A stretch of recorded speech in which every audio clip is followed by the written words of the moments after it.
நெஞ்சில் குடியிருக்கும் தோழர்களே, பிறப்புக்கும் எல்லா உயிர்க்கும்னு சொன்ன ஆதியோன் திருவள்ளுவருடைய வழியில நம்முடைய தமிழக வெற்றி கழகத்தின் கொள்கை தலைவர்களா பகுத்தறிவு பகலவன் தந்தை பெரியாரையும், பார்போற்றும் பெருந்தலைவர் காமராஜரையும், அரசியல் சட்ட மாமேதை டாக்டர் அம்பேத்கரையும், வீர தமிழ் மங்கை வேலு நாச்சியாரையும், மக்கள் சேவகர் அஞ்சலை அம்மாளையும் நம்முடைய அரசியல் வழிகாட்டிகளாய் ஏற்று சாதி மத பாலின பாகுபாடு இல்லாத சமத்துவ சமுதாயத்தை உண்டாக்க மதச்சார்பற்ற சமூக நீதி கொள்கைகள், அதாவது செக்யூலர் சோஷியல் ஜஸ்டிஸ் ஐடியாலஜிஸோட நம்ம தமிழக வெற்றி கழகத்தின் வழியா உங்களுக்காக உழைக்கணும்னு நான் வரேன்.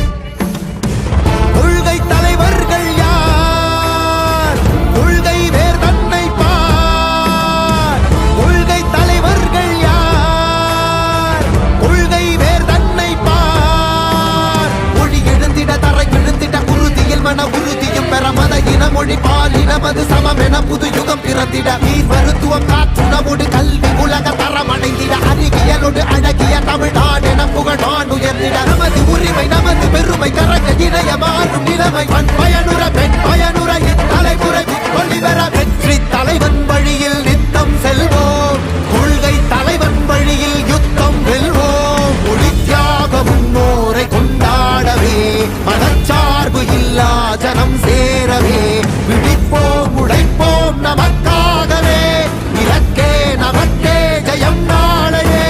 தமிழக வெற்றி கழகம் எதிர்காலம் அமைக்கும் கழகம். தமிழக வெற்றி கழகம் தமிழ்நாட்டை உயர்த்தும் கழகம். நல்வாக்கும் உடனே நல்லாட்சி நமதே, முன்னேற்றம் வருதே கொண்டாட்டம் வருதே. நல்வாக்கும் உடனே நல்லாட்சி நமதே, முன்னேற்றம் வருதே கொண்டாட்டம் தருதே. பிறப்புக்கும் எல்லா உயிர்க்கும் யாதும் ஊரே யாவரும் கேளீர், தமிழக வெற்றி கழகம் வாழி. புதியதோர் விதியொன்றை புதுமையாய் நாம்